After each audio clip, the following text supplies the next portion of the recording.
With none other than one half of the Mary Mary duo, Miss Campbell. How are you today? I'm well. How are you? I'm doing well. Now, I told you right before this interview I was super nervous because I actually grew up on your music for years. I remember singing, you know, get the shackles off my feet so I can sing. I just want to go to heaven. And so, because I feel like since the beginning of your career, you guys have done a lot of upbeat kind of, you know, with the times gospel music. So I really want to ask you, what is your opinion with how gospel music is kind of blending in with secular music nowadays? I think this is what I'll say. It's a lot of people that's from the church that's in secular music. So to some degree, it's a bit of a sound that's subject matter that's different, but a sound that's overlapping, because the same people from the urban neighborhoods that's in the church is the same people from the urban neighborhoods that's in R&B music, that's in hip-hop music, that's in soul music. So to some degree, things overlap because of that. But I do think that some people are trying to appeal to masses, and so music is adjusted to try to fit that. It's so funny. So many people come to me and Erica and say, we doing R&B gospel like you. And me and Erica never tried to do R&B gospel. We just did the gospel the way God gave it to us. Like, we straight up from the church, like born and raised, pastors' kids. You know, we had Sunday school every Sunday. We had 52 services a week. We're those kids. Like, that's where we grew up. So we didn't come out and try to be anything. I believe that God gave us the kind of music that he gave us and the platform that he wanted us on, because he wanted us to be lights that shine for him in a world that's singing other stuff. So I'm not a fan of people trying to sound R&B, because if you want to be R&B, be R&B. You want to be hip-hop, be hip-hop. If you want to do secular music, do secular music. But if you're going to do God's music, you should have a heart to please God and to express God to people in music. I think that's authentic. So if you ain't authentically nothing, might be why your career ain't really going nowhere. Like, you should be 100 wherever you're gonna be. And I think there are people that sing other music other than gospel, and I believe they have a heart to please God. But I think the whole idea of trying to be something else so I could get this crowd, not with gospel music, because gospel music is about honoring God, glorifying God, and blessing his people. So you don't have to try to be nothing. You just have to yield your gifts to him. And if your music has an appeal, to God be the glory. If you're trying to force your music to have an appeal, might be why it's not appealing. I'm gonna be so honest, I did not expect you to clear them that way. Like, you cleared the girls. Now, you talk about being a light, that your music is so you can be a light for God. Now, some conversations I've been having with other artists that we've been talking to, as a gospel singer, do you ever have those moments where you have writer's block, and then does it make you feel like it's conflicting with your faith? Because I believe that if you're in the type of music that you're in, the Bible has a plethora of inspirational, you know, psalms and quotes that you can kind of lean on in your time. So are there ever times you get writer's block and you kind of feel guilty, like, well, why am I not able to press it out the way I feel like I should? First of all, that's a really, really, really good question. But girl, no, I don't get frustrated. I mean, I do get frustrated about having writer's block, but that's not a reflection of my relationship with God. That's not a reflection of there not being enough content. Like, I'm human. If I'm Jesus, I got a word for everything. You know what I'm saying? But I ain't Jesus. I'm human. I'm flawed. Sometimes I'm tired. Sometimes I'm trying to force an idea to work, and that's not the direction God wants me to go. Sometimes I'm just creatively trying to express something a different way, and I have the right words, but I don't have the right presentation, the right flow, the right syncopation on those words. And so writer's block is just a normal part of the process. But if you just cannot, creativity is not coming, then I think that there is something wrong with your relationship with God. Because I'm gonna tell you right now, if I want to write some songs, go hang out in the presence of God. Whenever I go on a fast, or whenever I start praying and spending a lot of time with God, usually for something that's going on with my life, I am flooded with creativity. It will not stop. I ain't looking for it. I ain't trying to help it. It's just there. So when you sharpen your relationship with God, you spend a lot of time reading his words, you spend a lot of time in his presence. If you are creative like that, he gonna flood you with whatever it is that you good at when you come into his presence. We're all perfected in God's presence. So again, I don't have an extensive problem with writer's block, because I feel like this: if nothing's coming, maybe God don't have nothing right now, and it's okay for me to just go on and wait until he has something. You are giving us I really didn't expect to respect these responses, so thank you so much for speaking with us today. Like I said, I'm a big fan. I'm so honored to be here speaking with you today, so I hope you have a good time at the Essence Festival. Are you going to the concert tonight? I am not going to the concert tonight, but I'm about to sing in a little while. Yes, we're going to go upstairs right after this, so I'm super excited to see your performance. Thank you. Thank you. You know her personally? No, I don't. Okay. Oh, you're gonna give me the British accent now? I'm trying to find my French and my British accent somewhere in the middle. So, hello, I'm Chelsea Alana with Unwine with Tasha. We are here with John Ellie. I am trying to master my French British accent because I have to say your name properly. But I'm sorry. Okay, so seriously, we're having a good time at Essence Festival today. I'm here with John Ellie, and so you have a new show coming out, and so I wanted you to kind of speak on it because I know it's going to be premiering on All Black very soon this summer, and I know we're all super, super excited. I'm excited to share it. Like, the outpour of support and love over this trailer that just dropped the other day on Complex is just ridiculous, and I'm like, my heart is full, and I can't wait to share it with you all August 11th on All Black. Okay, so tell me a little bit about the show and your creative, process and the hand that you've had into it. Well, the show's been a labor of love for the last 5 years, I want to say. I got the opportunity, or people just were interested in the story after season 2 of Insecure. I've been working on the show for a very long time, and when that opportunity came and went, and we picked it back up during the pandemic after a clubhouse meeting with one of the executives from All Black, and we were able to make this show. And we got the word that, hey, we're gonna make this show for you. Like, are you interested? I was like, yes, let's fucking do it. So it's been a labor of love, and then I've been able to pull my producing partner back in and work on it with my boy Mike Gallo. He also works with Black Boy Media. It's been amazing. So I'm looking forward to sharing the show with you guys come August 11th. Okay, so I think you're probably the only person who's ever done something constructive with business on Clubhouse instead of doing the Raider Pass. So that's congratulations to you that you made it out. None of that piggyback after piggyback. None of that. None of that. Moderate me, green bean. No. Yo, raise your hand. Quiet. That culture is so funny that you bring up social media. The social media culture has changed so heavily, and I know with your career and your family background, how has social media really elevated or maybe even helped you in your career? It helped us in a big way, because the show was heavily social media based, where you have this character trying to connect or be present in the lives of his family who are literally 3,000 miles away. And it's about the first generation immigrant story where he's trying to pursue a career that's so far out of scope of his family and still be present in their lives. And the show is kind of about when something bad happens, something tragic happens to us, we usually just bury ourselves in work and bury ourselves in other things that doesn't necessarily have to deal with the thing that we're dealing with. And what happens after that thing is gone, and now you have to deal with yourself and deal with the things that you've been running away from, that you've been burying yourself in working. So it's about mental health, it's about Black men, mental health, it's about relationships and how we balance and navigate those things. Okay, shout out to my Black men doing the work. Exactly. Don't we love a Twitter phrase? So let's ruffle a few feathers, okay? So out of all the shows that you've been on, Alvin and the Chipmunks, Insecure, what was your favorite out of all of them? Insecure, because Insecure put me in the limelight where everybody are aware of what I am and what I do and how I do it. With Insecure, I was able to create my show, Send Help. It gave me the platform to grow as an individual and as a creator. So Insecure is definitely one of the best things I've been on. You know what I also like about you?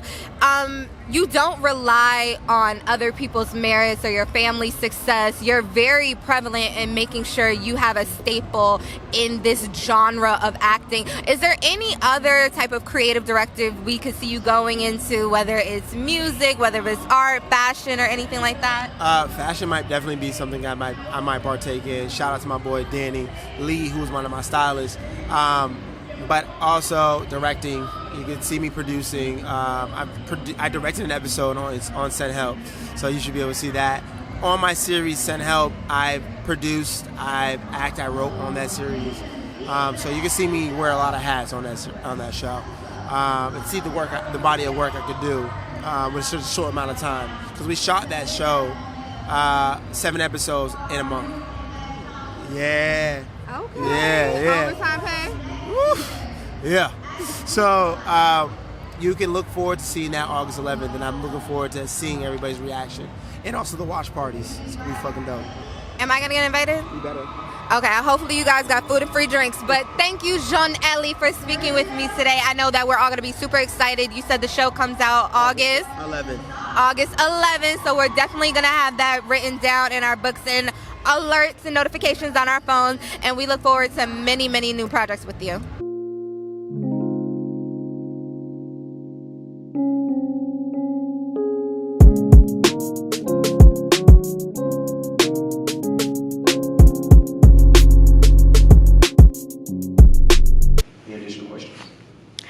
Just to touch back on what you were saying about longevity. Now, you recently, had a disagreement with one of your cast members, and it seems like every year... Talking Real Housewives of Atlanta. Of course. But it seems like every year for the past 10 years, they are shocked that Kandi Burruss is going to plug in one of her many businesses, especially her sex business.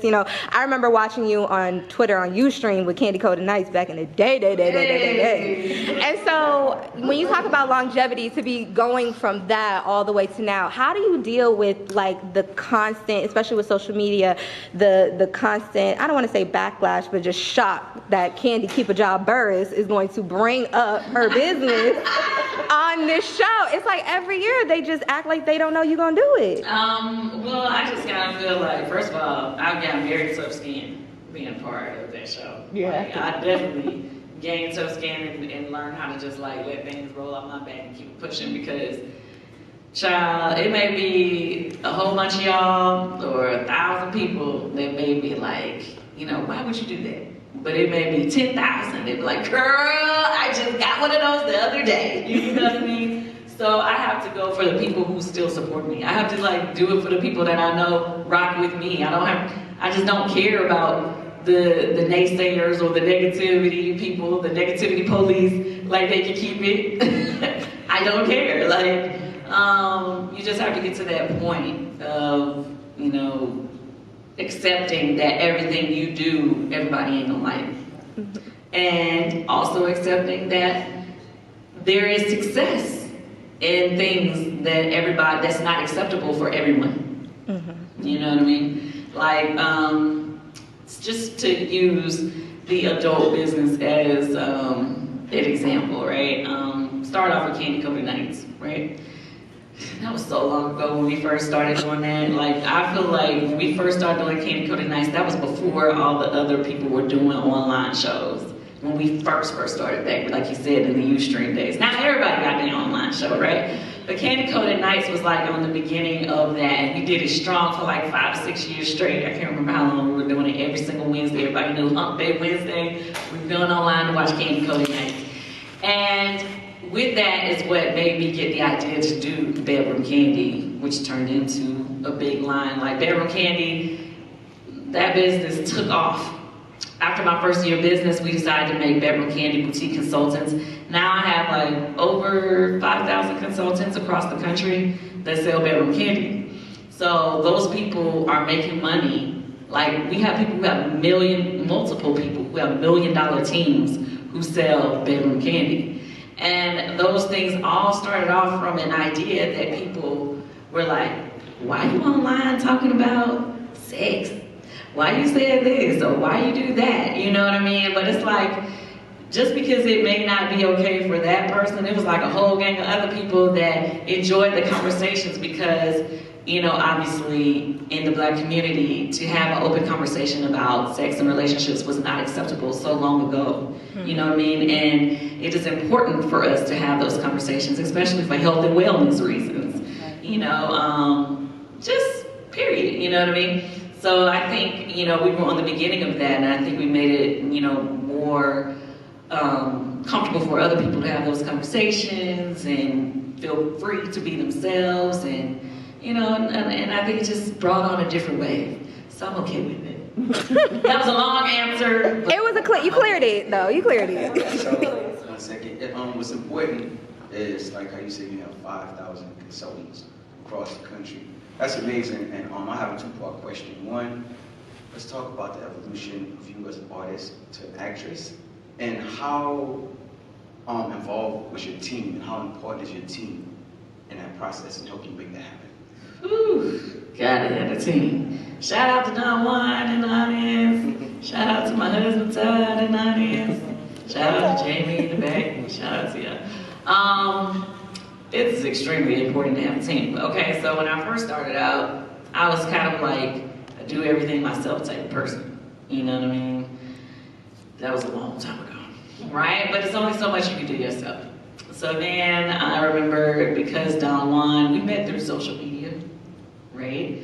Don Juan, he was in college, he had a website that he did for school about me that really had took off online. He had all this information. He knew stuff about me that I had forgot I did. I was like, how do you know all of this? But because he took the initiative to have all this stuff, I was like, wow, his website was better than the record label that I was on at the time. I believe I was with Columbia Records at the time. His website was better than theirs. He had so much traffic going to his site. You said y'all had to shut it down and take it off of his school server. You went to what school you went to? UNC. UNC, excuse me. So my point of saying that is that's how he got on my radar. We got connected. And at first, when I started feeling like I had to hire somebody, I was like, okay, well, I'll have him doing stuff. But he was doing stuff from long distance. But then my business got so big to the point where I had a friend, a publicist friend, that told me one day, she said, Kandi, you do $1 million business on a bootleg budget. You need to get your own office. And I was like, sometimes you need your friends to keep 100 with you, right? I was doing all my meetings at Houston's in Atlanta. If y'all live in Atlanta, or if y'all come to Atlanta, Houston's on Peachtree was the place everybody would go to have a meeting. You could go to Houston's any time of the day, back in the day before T.I. had got it shut down for a minute, but before then, you could go at any time of the day and you would see somebody having a meeting with somebody, you know? And so I just like thought about it, and I was like, ooh, you know, at first you get to yourself, you're like, ooh, do I want to take on that expense, right? But we gotta spend money to make money, right?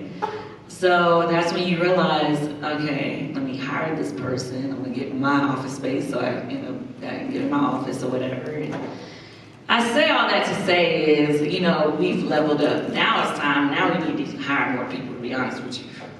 We have a few more people that's with us, but we really need more because we have so many things. We have restaurants, you know, we have Broadway plays that we're, you know, producing on. We have bedroom candy, we have candy-coated cosmetics, we have, well, even with the restaurants and stuff, we have 3 physical restaurants. We have Blaze, 2 locations of the Old Lady Gang, and then we got the one that's inside the arena in Atlanta.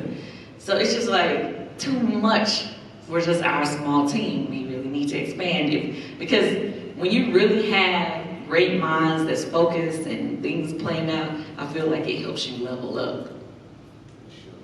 Well, let's thank Kandi for being with us.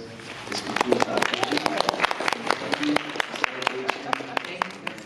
have a great performance tonight. Hey, it's your girl Chelsea Alana, and I'm here with one of my favorite YouTubers. Her name is G. You guys definitely always see me reposting her stuff on Instagram. She is a fashion, lifestyle YouTuber. All of the things. Soft life. And so how are you enjoying Essence Festival today? I am loving it. I just love seeing the Black excellence, all of the outfits. I'm loving it. Okay, so you have been a YouTuber for not that long, like I think like a couple years? It's only been 2 years. It's only been 2 years? So how do you feel about the current changes on social media, specifically YouTube? You know, for a long time, you know, black women was the BBL rapper baby mamas, and now we're into the soft life. We like satin lounge wears, Hermes bracelets. How do you feel about that change? I actually love it. I feel like we're starting to see a different type of woman emerge. For so long, we felt like we had to look a certain way, dress a certain way, and I feel like now everybody's embracing who they actually are. It's okay to wear what you want, be who you want, and I love seeing black women be so soft now. I love it. We don't have to be so hard and so strong all the time. I love the soft life, girl. So what do you say about people who claim that the black girl luxury genre is just consumerism? It's just Gucci bag, Hermes bracelets, Van Cleef me. Like, what do you say to the people who only see that side of the genre? First of all, I get so tired of people talking about the black girl luxury. Chop, the black girl is the luxury, okay? We are the luxury. I just feel like people are not used to seeing it, so everybody has something that's negative to say about it. I feel like it goes way deeper than just the bags and the clothes. So I just let people talk, if we've been honest, and I just show up and arrive. Okay, so also me particularly, I loved your style because, you know, I'm a big-breasted woman, and so sometimes the t-shirts and the bodysuits, they kind of look a little bit too provocative. I love how you are not afraid to do the bold blouses, you know, the ruffles, the satin, the tulle. Where do you draw your fashion inspiration from? If we've been honest, literally when I wake up in the morning, it goes off my mood. Or if I have something new in, I just purchased, I kind of like center my look around that, or it has to go off the mood. Okay. If I just feel, sometimes I feel extra girly, sometimes I feel like street chic. You never know what you're gonna get when I show up. Okay, so we know that, you know, you're really expanding and you're being dedicated to your YouTube channel, because honey, you was looking a little iffy for a minute there. Now you are pumping out that content every Monday and Thursday at 10 a.m. 10 a.m. on the design. Are there any new projects that you're working on for like your subscribers and your fans? Actually, right now, I feel like I'm in the middle of kind of like transitioning, because I feel like we have been, when it comes to content, people can get tired of seeing the same content constantly every Monday or Thursday or whatever. It's so many content creators. So I feel like right now I'm actually in the process of kind of like altering or rebranding my content and how I want to do it. Rebranding it to what? Not so formal, not so like, hi guys, welcome back to my channel. Kind of like a more casual, homegirl talking, just chatting. Hey girl, you need to buy this, or girl, I don't like this. I don't want it to be too formal. I want you to watch me and still feel like I'm your good sis. We're on FaceTime, like that. Okay, all right, so I'm gonna let you get back to Essence Festival. Thank you for stopping by to speak with us today. Of course. Hey, it's your girl Chelsea Alana here with Atazio. So I know you just recently came out with a song that's number 28 on the billboards. How does that feel? It feels amazing to be, have a number 28 record, R&B record in the country. It still feels somewhat surreal, but it's my time, so it feels good. So you're currently working with the legendary Vincent Herbert. You know, he's worked with stars like Lady Gaga, the Braxtons, and many others. Do you feel like that gives like a very weighted pressure on you to be overly successful? I wouldn't necessarily say overly successful. I would say to be the level of success that those artists and those brands came before me. And as I was telling you, it's two sayings: pressure bust pipes and pressure make diamonds, and I'm built for this. So either one, I'm cool with. Okay, so you're here at Essence Festival. You see a lot of rising stars, a lot of living legends, performing. Who do you, out of everyone that's going to be performing here this weekend, who would you love to collaborate with? I've been saying this since last week, so I'm going to keep speaking this thing into existence. Jasmine, if you're seeing this, holla at me, Miss Lady, because I love everything you do. She's amazing. Vocally, I saw her perform for the first time last week, and I think she's amazing. So I would love to get in the studio with Jasmine, because I sing, see what I'm saying? Mm-hmm. And she sing. Okay. So us together on the record, it's a wrap. So he don't sing, he sang. See what I'm saying? Okay. Yeah, let him know. So what other projects are you coming out with? I know the summer is getting ready to kick off. Is there anything we should be on the lookout for? My EP. Right now we still working the title, still working some songs, still writing, so it'll be dropping real soon. Okay, so let everybody know where they can follow you and where they can purchase your music. You can go on Spotify, Apple Music, Amazon, Tidal, anywhere that you stream music, and I'm anywhere they need me to be. Instagram, Facebook, Twitter at Atozio. That's ATOZZIO. Okay, awesome. Thank you for speaking with us today. Come through, I think I need you. I swear it's hard to keep these feelings to myself. Now you're the one I'm thinking of. My higher ground, my rocket love. For gravity, I'd rather stay up here. We can get away. Palm trees, beach views on a night day. All I wanna